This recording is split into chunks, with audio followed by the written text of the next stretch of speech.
Eu sou Kenzo, me converti em uma igreja rígida, sempre fui rebelde, não obedeci a esse pequeno ministério humilde separado das igrejas corruptas.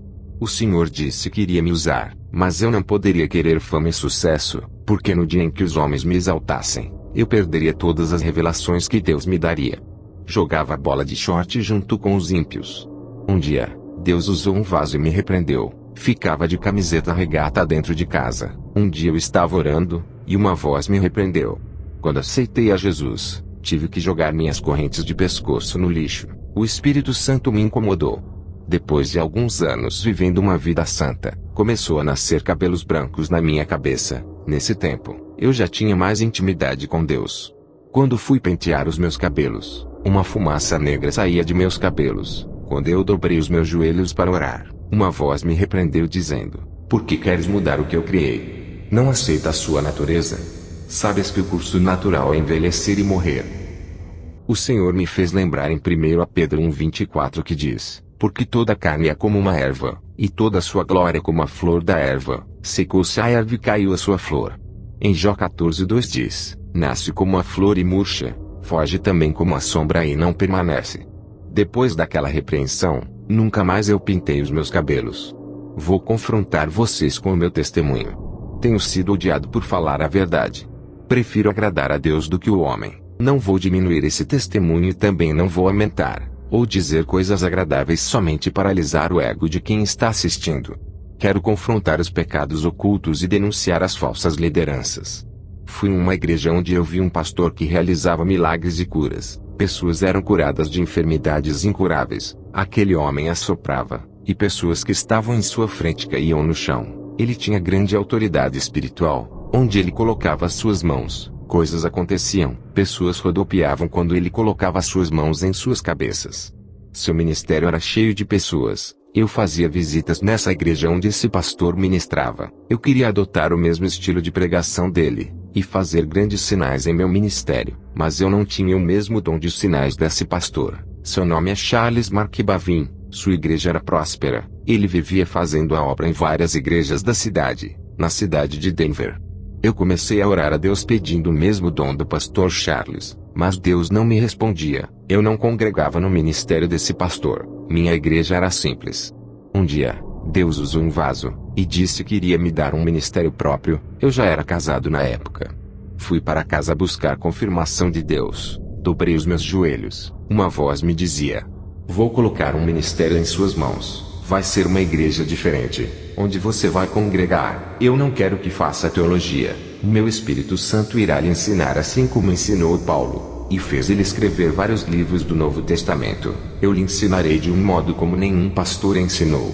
Revelarei os meus mistérios, e tu ensinarás esse rebanho que colocarei em suas mãos.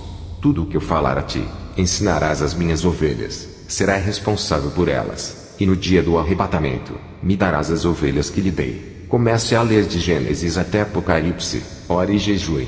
Vou revelar coisas novas as quais estão encobertas pelos olhos dos sábios. Eu tenho ocultado aos teólogos que não me buscam, tenho ocultado aos soberbos, mas aos humildes revelarei. Seja um servo humilde, faça uma aliança comigo hoje como o apóstolo Paulo fez, e verás a diferença que farei em tua vida.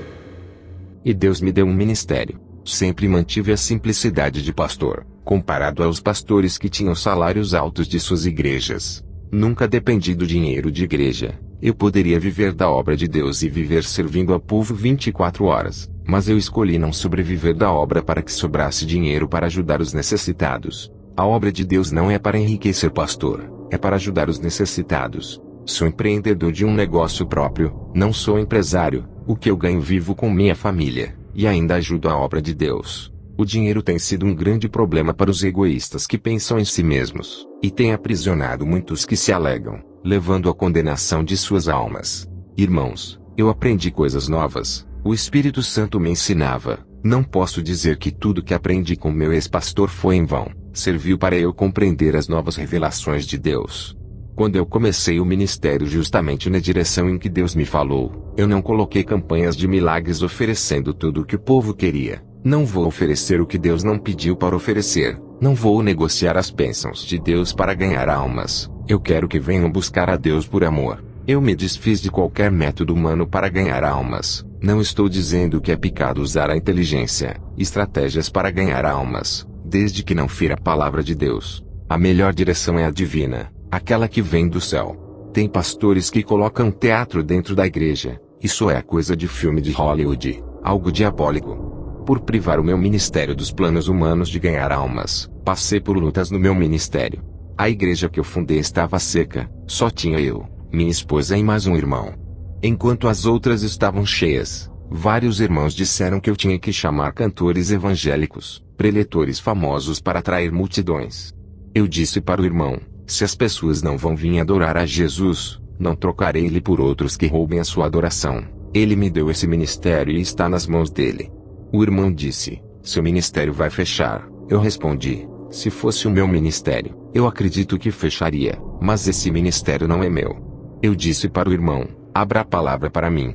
Aquele irmão abriu a palavra, e caiu em Apocalipse 3, 7-8 que diz, e ao anjo da igreja que está em Filadélfia escreve, isto diz o que é santo, o que é verdadeiro, o que tem a chave de Davi, o que abre e ninguém fecha, e fecha e ninguém abre, conheço as tuas obras, eis que diante de ti pus uma porta aberta, e ninguém a pode fechar, tendo pouca força aguardaste a minha palavra, e não negaste o meu nome. O irmão me disse, Deus é contigo. Foram 6 meses de oração naquela igreja humilde, o Espírito Santo começou a enviar vidas para aquele lugar. Em um ano, o meu ministério lotou de pessoas sem precisar oferecer bênçãos, carros, casas e curas. O Espírito Santo curava, dava dons, várias pessoas se consertaram e largaram o pecado, renunciavam ao mundo. Irmãos de outros ministérios largavam seus pastores para congregar comigo. Isso causava ciúmes em vários pastores que só pensavam em somar, ajuntar, mas não sabiam doutrinar. Todos os que congregavam comigo diziam que tinha algo diferente no ministério que Deus me deu. Eles sentiam Deus bem pertinho deles. Eu disse, vocês querem saber qual é o segredo desse ministério? Jesus é o cabeça, ele está na direção. Obedecemos suas doutrinas enquanto as outras igrejas têm como cabeça os líderes, não Jesus, e não obedecem suas doutrinas, entristecem o Espírito Santo pelas suas insubmissões. As igrejas ficam frias sem a presença de Deus. Todas as almas que vinham para a igreja, era porque eu seguia a direção de Deus. Em João 21, 6-8 está escrito, e ele lhe disse, lançai a rede para o lado direito do barco e achareis. Lançaram-na pois, e já não a podiam tirar pela multidão dos peixes. Então aquele discípulo a quem Jesus amava, disse a Pedro, é o Senhor. E quando Simão Pedro ouviu que era o Senhor, cingiu-se com a túnica porque estava nu, e lançou-se ao mar. E os outros discípulos foram com o barco porque não estavam distantes da terra, senão quase 200 côvados levando a rede cheia de peixes. Eu também obedeci à voz de Jesus. Essa receita deu certo para o meu ministério. Onde tem pecado há demônios trabalhando, e eles são como vermes de defuntos. Onde há carne podre, esses vermes se ajuntam. O pecado é igual à carniça que atrai todo tipo de demônio. A igreja que viver uma vida santa, uma vida pura, o Espírito Santo se atrai, e onde ele está, os demônios não ficam. Pureza atrai pureza, sujeira atrai sujeira. Vários pastores do meu bairro começaram a perseguir o meu ministério. Diziam que eu não era de Deus, enquanto os falsos profetas faziam abominações. Eles não denunciavam, mas atacavam o meu ministério. Satanás não se incomoda com igrejas que fazem a sua vontade, não se luta com guerreiros mortos. Somente as igrejas verdadeiras é que são perseguidas. Enquanto eles não denunciavam as igrejas falsas, eu tive que denunciar. O povo precisa sair de dentro dessas jaulas de prisões dos falsos profetas. 3 pastores que tocaram no meu ministério, morreram sem salvação, e outros 2 tiveram suas igrejas fechadas porque fizeram de tudo para fechar essa porta da verdade que Deus abriu. Se o meu ministério fosse da mentira, eu já teria pago um alto preço por enganar as pessoas. Muitos blasfemaram contra o Espírito Santo, dizendo que não era Deus quem operava em meu ministério que prega a sã doutrina. O Senhor disse que para esses que blasfemaram contra o Espírito Santo não havia mais perdão, apesar de ter muitos pastores enganadores. Os demônios fazem de tudo para que essas igrejas não fechem, para continuar enganando o povo. Eles vão enganar até quando Deus quiser. Os seus dias estão chegando onde Deus dará final por todas as suas maldades. Depois de abrir o ministério, recebi o dom da visão. Quando ainda era adolescente, recebi uma profecia de que Deus me daria o dom da visão. E Deus cumpriu, me dando um dom especial por eu dedicar minha vida a Ele. O propósito desse dom é o de combater o espírito da mentira que está entrando nas igrejas. No começo, quando os meus olhos se abriram para o mundo espiritual, fiquei assustado. Vi vários demônios andando no meio do povo, e outros voavam pelos ares. Fiquei apavorado. No outro dia, tudo estava normal. Parecia que eu tinha perdido o dom da visão. Depois os meus olhos se abriram, e enxergava o mundo espiritual de novo. Quero lhe dizer que o dom da visão é como qualquer outro. Quem recebeu o dom da cura, não vai sair curando todo mundo. Um dia várias pessoas são curadas através da oração. No outro dia ninguém é curado com a mesma oração. A mesma coisa são os preletores que receberam o dom da palavra. Vai ter dia que na sua pregação converterá várias pessoas. Vai ter dia que ninguém vai se converter. O dom da visão que eu tenho não era diferente. Tinha dias em que era permitido eu ver, e haviam dias que não. Eu apenas via a rua da minha casa e as árvores da minha rua. Nem sempre os meus olhos viam o mundo espiritual. Deus só mostra o que Ele quer, e se Ele não quiser mostrar, fechará os nossos olhos. Ver todos os dias o mundo espiritual não seria bom para minha mente. Isso tiraria o meu foco da realidade do nosso mundo. Graças a esse dom, eu podia ver o que acontecia por detrás das cortinas desse mundo. É um preço que eu pago por eu ter recebido. Os demônios não querem ser vistos, eles querem trabalhar em ocultos sem ninguém saber, e quando alguém revela as suas estratégias, eles usam pessoas para lhe atacar. Os anjos são mais vistos dentro das igrejas, lá eles fazem os seus trabalhos, eles não ficam andando pela cidade igual aos demônios. Fui nas campanhas do pastor Charles, ele estava com um carro novo. Tinha ficado bem de vida com o ganho de seu ministério, seus dons de sinais aumentaram. Ele estava com planos de colocar suas programações na televisão, já que tinha uma programação na rádio. Ele pensava em dar um salto e ficar conhecido nacionalmente. Fazia tempo que eu não fazia visita no seu ministério. Ele foi o homem que me inspirou. Eu fui lá buscar uma resposta de Deus. De tanto eu orar, o Senhor me respondeu no meu quarto dizendo: servo, por que tu queres o mesmo dom desse pastor? Esse dom eu não posso lhe dar. Eu fiquei triste com a resposta de Deus. Fazia tempo que eu orava pedindo esse dom do pastor Charles. Um dia, o Senhor me tocou para eu ir no culto do pastor Charles. Ao chegar lá, me assentei para ouvir uma de suas ministrações. Algo começou a acontecer naquele momento. Minha visão espiritual se abriu, e eu pude ver um demônio por detrás do pastor Charles. Tudo o que o demônio falava, o pastor repetia. Eu vi uma marca de um número 666 na testa desse pastor. Ele estava sendo controlado por aquele espírito maligno. O demônio exercia grande controle mental sobre a sua mente. Aquela marca na testa fazia o pastor pregar o que o demônio queria. Quando o pastor Charles levantava suas mãos em direção às pessoas que estavam assentadas, pude ver que na palma de sua mão dentro da pele tinha uma estrela de metal invertida. Eu não sei de que metal era. Pude ver que daquela estrela saíam uns feixes de laser que irradiavam em todas as pessoas. Muitas eram curadas, demônios saíam. Orei a Deus em espírito, pedi para Ele me revelar o que estava acontecendo nesse culto. O Senhor me disse: servo, entende o porquê eu não posso lhe dar os mesmos dons que esse pastor tem. Ele não fez aliança comigo, ele fez aliança com outro Deus para lhe dar esses dons. Ele me aceitou, mas não quis viver uma vida santa, preferiu viver no luxo satisfazendo os desejos da carne. Ele não quis pagar o preço na oração para eu lhe dar os dons, preferiu o caminho mais fácil para obter esses dons e todo o conforto que ele quis. Eu estou dando chance para ele se arrepender e voltar para o caminho da luz. Se ele se voltar para mim, darei os meus dons para ele e tirarei esses dons do engano. Eu disse: Senhor, ele expulsa legiões de demônios. O Senhor disse: servo, não se deixe enganar. Somente quem tem o meu Espírito Santo pode expulsar demônios, pois a luz subjuga as trevas. Aonde houver trevas, a luz chega e ilumina tudo. Um pastor que tem demônio não pode expulsar outro demônio, pois ambos estão em trevas, o pastor e a pessoa que tem demônio. Lembra da minha palavra que eu disse quando estive na terra? Mas os fariseus, ouvindo isto, diziam: este não expulsa os demônios senão por Beelzebu, príncipe dos demônios. Jesus, porém, conhecendo os seus pensamentos, disse-lhes: todo reino dividido contra si mesmo é devastado, e toda cidade ou casa dividida contra si mesma não subsistirá. E se Satanás expulsa Satanás, está dividido contra si mesmo, como subsistirá, pois, o seu reino? Mateus 12, 24 a 26. O Senhor dizia: Servo, esse pastor não pode expulsar demônios. Ele tem pacto com eles. Não há reino dividido entre demônios. Tudo isso é uma farsa. Os demônios precisam usar alguém para enganar. Esse pastor é um instrumento dos demônios. Os demônios querem que as pessoas confiem nesse pastor do engano para ganhar as almas de uma congregação inteira. Os demônios realizam muitos sinais para que esse pastor nunca perca o crédito e continue a enganar com esse falso evangelho. Esse pastor é referência. Muitas pessoas confiam em seu ministério, acreditam que é o meu espírito que usa ele. Por isso, quando ele dá ordens aos demônios, eles saem para não manchar o seu ministério, e assim o espírito da mentira continua a reinar.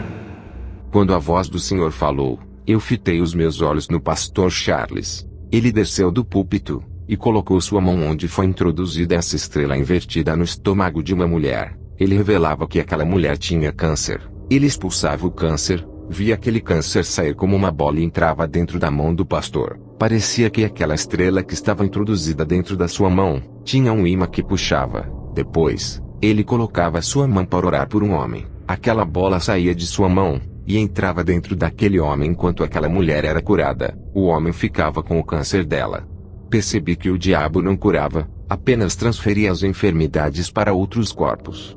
Depois eu vi um grande show com efeitos tecnológicos, luzes piscando para atrair os jovens. Tudo isso chamava a atenção da multidão. Havia uma estratégia humana para atrair pessoas. Havia muita manipulação da fé dentro dessa igreja. Os demônios cegavam os entendimentos daquelas pessoas através dos sinais. Tudo isso distraía as pessoas, segurava as suas atenções, não deixava elas pensarem no que havia de errado ali. O espírito do engano estava ali, mas muitas igrejas estão seguindo as mesmas técnicas de manipulação. Os demônios fazem aqueles cultos ficarem atrativos para chamarem atenção, fazendo eles não enxergarem o que estava de errado por detrás desses ministérios. Irmãos, eu enxergava demônios dentro dessas igrejas. Eu não vi Deus ali, não havia nenhum anjo ali. Tudo estava entregue nas mãos dos demônios. Eu visitei várias igrejas onde tinha demônios. Havia também anjos, mas naquela igreja não vi nenhum anjo. Fui embora para minha casa triste. Nunca mais colocaria os meus pés naquela igreja. Eu pensava que toda a igreja era de Deus, mas muitos abrem para propósitos malignos, pessoas usadas pelos demônios. Dobrei os meus joelhos e fui orar a Deus. Estava com vergonha de ter pedido um dom igual ao daquele falso pastor. Eu orei a Deus e disse: aonde está aquele povo santo que faz a diferença e coloca aqueles demônios para correr? Uma voz me disse: meu povo não está ali, estão todos aprisionados pelo engano, privados de conhecer a minha palavra como ela é de verdade. Eu chorei pela situação das pessoas que estavam perdendo a salvação, é o que diz na palavra, e ouvi outra voz do céu que dizia: sai dela, povo meu, para que não sejas participante dos seus pecados, e para que não incorras nas suas pragas, porque já os seus pecados se acumularam até ao céu, e Deus se lembrou das iniquidades dela. Apocalipse 18, 4 a 5. Não procura uma igreja que ofereça coisas prazerosas para sua carne. Procura uma igreja que incomode sua carne, que pregue contra a sua natureza pecaminosa. Procura uma igreja santa que te faça caminhar no caminho estreito. Deus age em igrejas assim. Não procure uma igreja que deixe você fazer o que quer, para que não sejas mais um enganado. Satanás se transfigura em anjo de luz para enganar, para fazer você acreditar que Deus está ali. Deus não habita onde existe iniquidade. O Espírito Santo é limpo, nunca entraria em lugar que profane o nome de Deus. Se vocês insistem em andar nas igrejas caídas, serão enganados. Eles te oferecem um evangelho sem compromisso com Deus, onde a noiva pode se prostituir com outros deuses. Nada é pecado, tudo é graça. Fazem Deus de garçom, só pedem bênçãos, mas não oferecem nada para Jesus, que são o corpo, alma e espírito. Qual é o esposo que continuaria casado com uma esposa que não se entrega completamente, não a ama? Amor fingido, interesseiro, só quer aquilo que ele pode oferecer, mas não quer compromisso. A maioria das igrejas são noivas interesseiras. Isso machuca o coração de Jesus. O Espírito Santo se afasta. O Senhor me mostrava uma visão. Vi como as pessoas seguiam o pastor cego, e ambos caíam dentro do abismo. As pessoas estavam sendo enganadas ali. Aonde não há a verdade, não tem libertação. Onde não tem o povo de Deus, os demônios reinam e dominam. Vou contar como que foi o meu arrebatamento. O Senhor me disse: em uma madrugada vou lhe arrebatar, como eu tenho feito com várias pessoas dos 4 cantos do mundo. Quero despertá-los. mas muitos são incrédulos. Eu tenho arrebatado muitos para abrirem seus olhos sobre a realidade do mundo espiritual. Eles têm criticado os meus servos chamando-os de mentirosos, têm duvidado das revelações, das visões, das profecias. Tem acontecido muitos sinais nos céus e na terra. Eles não querem acordar, continuam chamando os meus servos de falsos. Eu vou abalar as estruturas da terra para que eles venham a crer. Muitos vão descer para o inferno por causa de suas rebeldias contra a minha palavra. Eles têm tocado no meu espírito que tem revelado coisas ocultas aos pequeninos. Eles têm tocado nos meus ungidos. Quero lhe trazer o despertamento, mas eles não querem. Estão com surdez espiritual. Minhas palavras entram pelo ouvido direito e saem pelo esquerdo. Seus corações são terrenos pedregosos, corações duros. Criticam meus servos. Se esquecem que eu sou o que sou, e que ainda revelo coisas ocultas e mistérios. Em Jeremias 33:3 diz: Clama a mim, e responder-te-ei, e anunciar-te-ei coisas grandes e firmes que não sabes. Ele dizia: Eu ainda velo por essa palavra, eu alerto, avisos sobre os caminhos perigosos, mas eles preferem dar ouvidos aos falsos profetas ao invés de dar ouvidos aos meus pequeninos. Vou começar a riscar muitos nomes do livro da vida dos críticos da verdade. Vou dar legalidade para o demônio da morte e levar muitos que se dizem cristãos por se rebelarem contra a sã doutrina. Satanás tem impedido as almas de muitos. Eu tenho dado chance para se humilharem, mas eles são soberbos, nada sabem, e pensam que sabem tudo. Eles dizem que Satanás está debaixo de seus pés, mas são eles que estão debaixo dos demônios por não querer largar os seus pecados. Eles dizem que Satanás já foi derrotado, mas dão lugar para ele trabalhar. Eles não sabem que Satanás é muito mais inteligente do que toda a raça humana, e sua experiência de enganar as pessoas é desde o jardim do Éden até hoje. Eles não levam essa guerra espiritual a sério assim como os anjos levam. Eles dizem que já são salvos e nunca perderão suas salvações.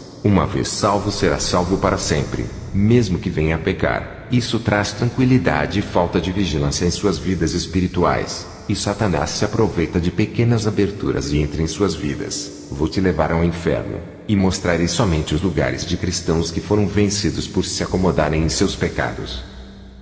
Eu ouvia somente a voz de Jesus quando ele se manifestou para mim com seu corpo de glória. Luzes saíam de seu rosto e do seu corpo. Eu e Jesus fomos ao inferno. Chegamos naquele lugar escuro e cheio de fogos vermelhos. O sangue das almas dava uma coloração para aqueles fogos. Cheguei em um lugar onde tinha os desviados que saíram da igreja, e um outro grupo de desviados dentro da igreja. Eles faziam parte das igrejas, mas não viviam a palavra. Eu fui em um lugar onde vi irmãos que tinham blasfemado contra o Espírito Santo. Perguntei a Jesus, quando foi que essas pessoas blasfemaram contra o Espírito Santo? Ele me respondeu: quando o Espírito Santo usa uma pessoa que vive na santidade, e alguém diz que aquela pessoa está sendo usada por demônios, estão chamando meu espírito de monstro. Isso é uma ofensa, e quando morrerem, serão chamados de monstro aqui no inferno, viverão em grande sofrimento, não há perdão para quem blasfemar.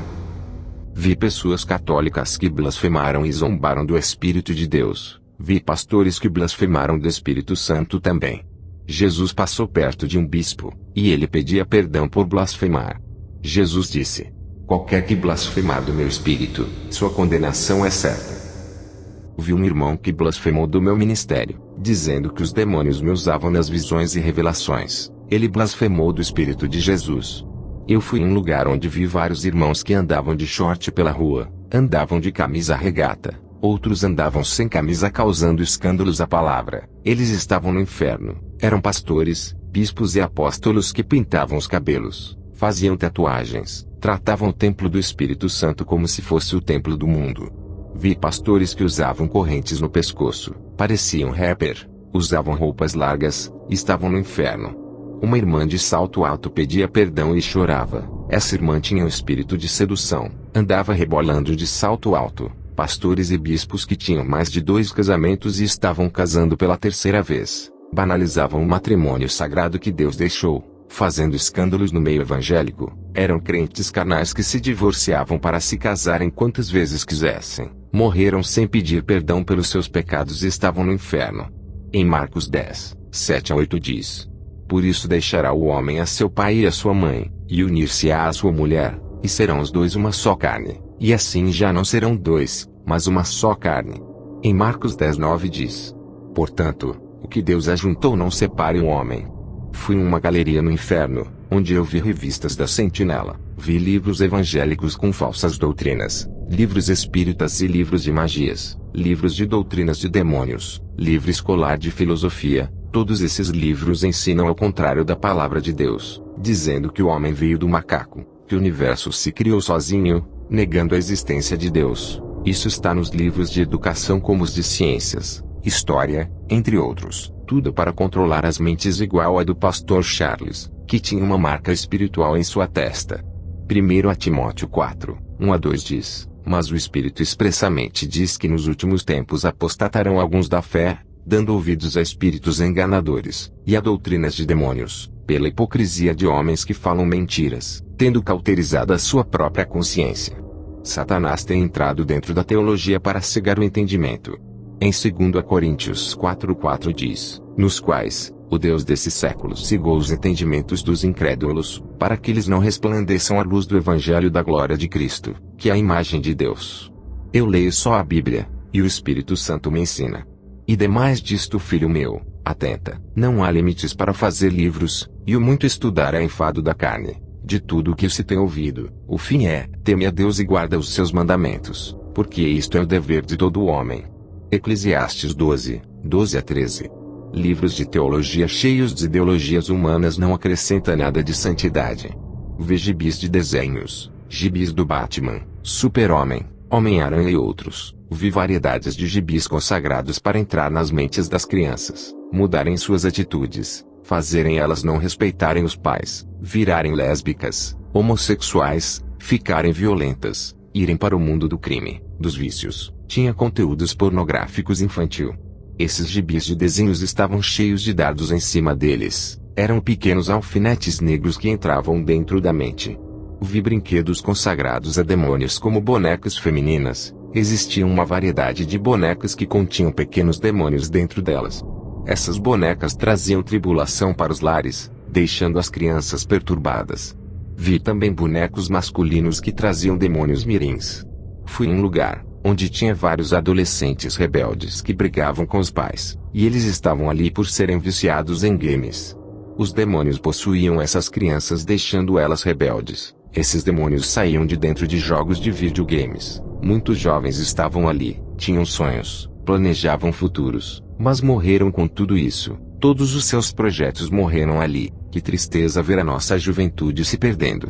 O futuro da igreja está sendo destruído. Satanás armou um plano para destruir as crianças e jovens para não ter mais igrejas. Ele está formando uma geração incrédula através de desenhos e filmes.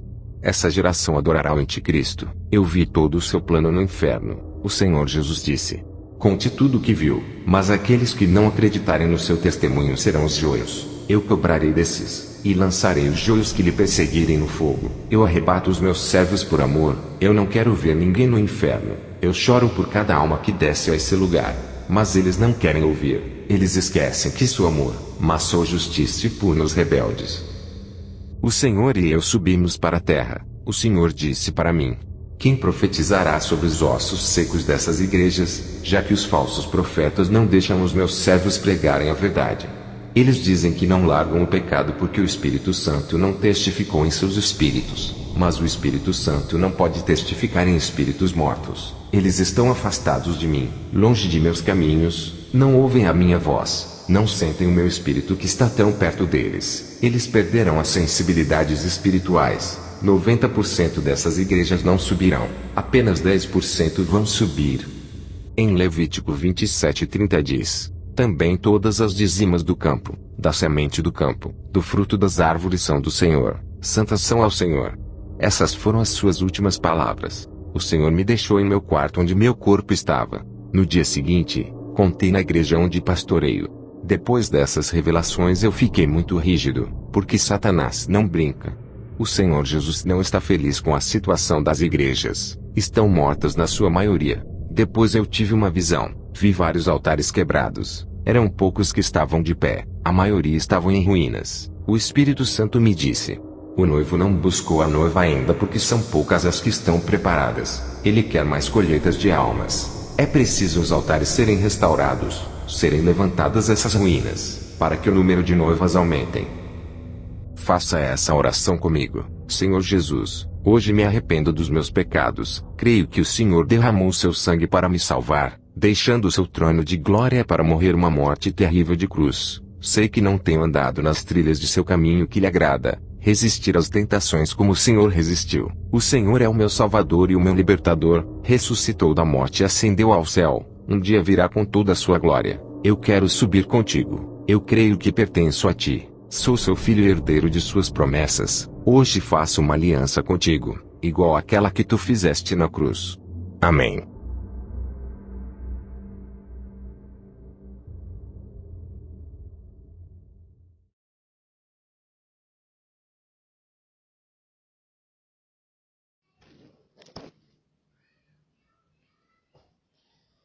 Eu me chamo Ronald Muzona.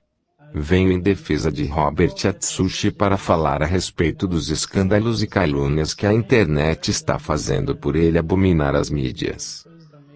Todas as experiências de Kenzo e Robert foram escritas em japonês, porque foi através desse país que tudo começou. Depois os relatos poderiam ser traduzidos em outras línguas por pessoas de confiança que não viessem a alterar as experiências em outros idiomas. Muitos queriam vender essas experiências de Kenzo através de livros depois de sua morte, mas Robert não permitiu que eles viessem a lucrar.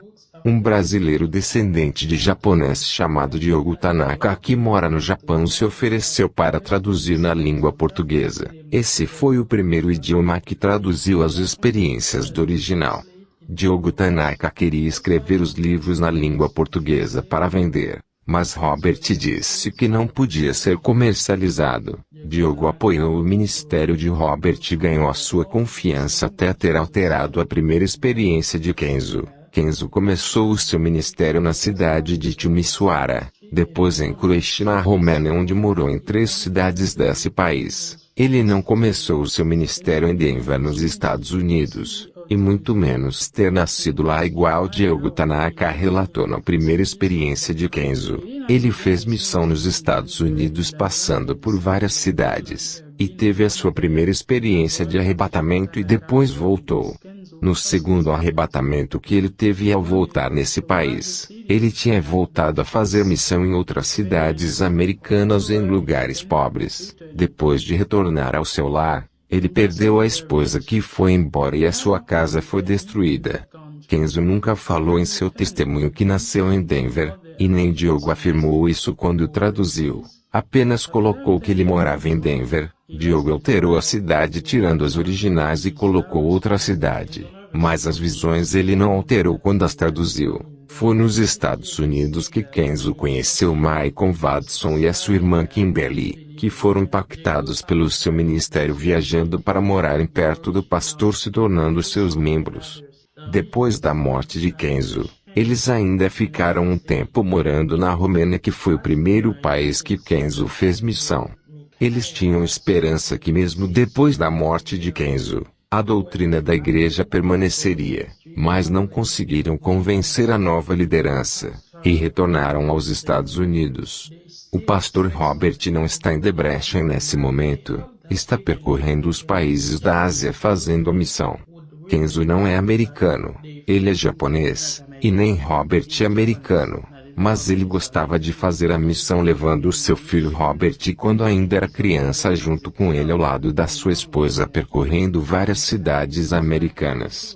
Quando ele envelheceu junto com a sua esposa, ele não levou mais ela por causa da idade avançada, e o seu filho havia se desviado. As visões de todas as experiências de Kenzo não foram alteradas, mas apenas o nome da cidade. Diogo Tanaka fez isso porque Robert não deixou ele escrever o livro na língua portuguesa para obter lucros. Robert só vai se pronunciar na internet se Deus permitir. Ele não vai desobedecer a Deus para obedecer ao querer do homem que deseja sua promoção através da internet. Eu também faço a obra de missão, e nesse momento eu estou longe do meu país. Fiquem na paz de Jesus. Amém.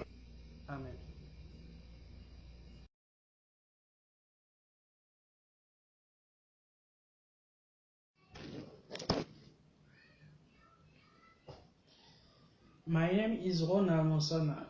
I come in the defense of Robert Associates to say about the scandals and slander that the internet is doing because he embraces the media. All the experiences of Kenzo and Robert were written in Japanese because it was through this country that everything began. Then, report could be translated into other languages by trusted people who do not change their experiences in other languages. Many wanted to sell these experiences of Kenzo through books after his death, but Robert did not allow them to come to profit. A Brazilian descendant of Japan named Diego Tanaka, who lives in Japan, offered to translate in Portuguese. This was our first language to translate the experiences of original. Diego Tanaka wanted to write books in the Portuguese language to sell, but Robert said that it could not be marketed. Diego supported Robert's ministry and won his trust until he tampered with Kenzo's first experiences.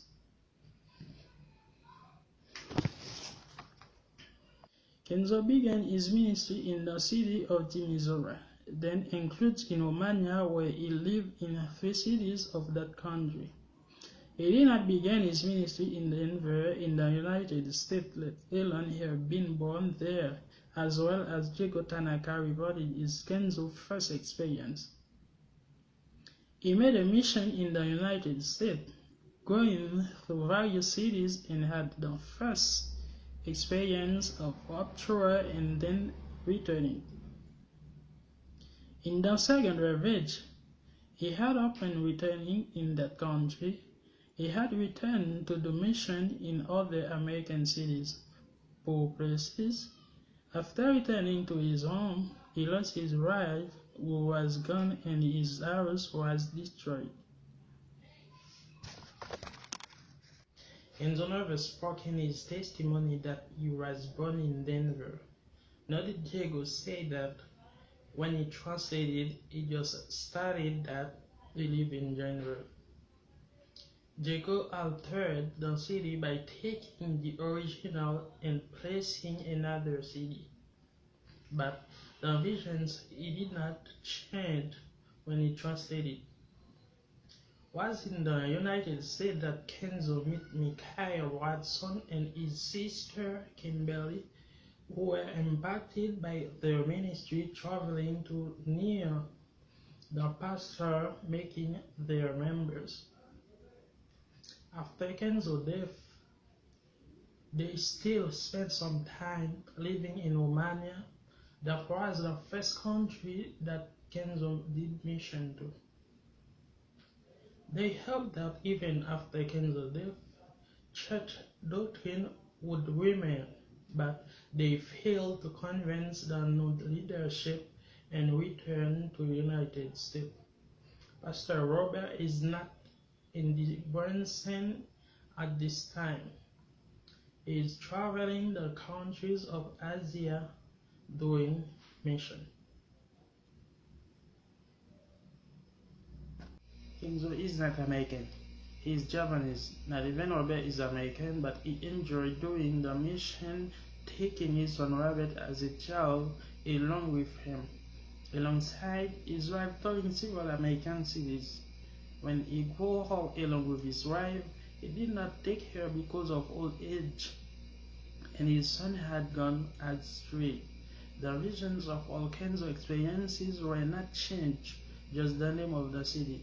Diego Tanaka did this because Robert did not let him write a book in Portuguese to make a profit. Robert will only pronounce on the internet if God allows. He will not disobey God to obey the will of the man who wishes him promotion on the internet. I also do the work of mission, and at the moment I am far from my country. Stay in the peace of Jesus. Amen.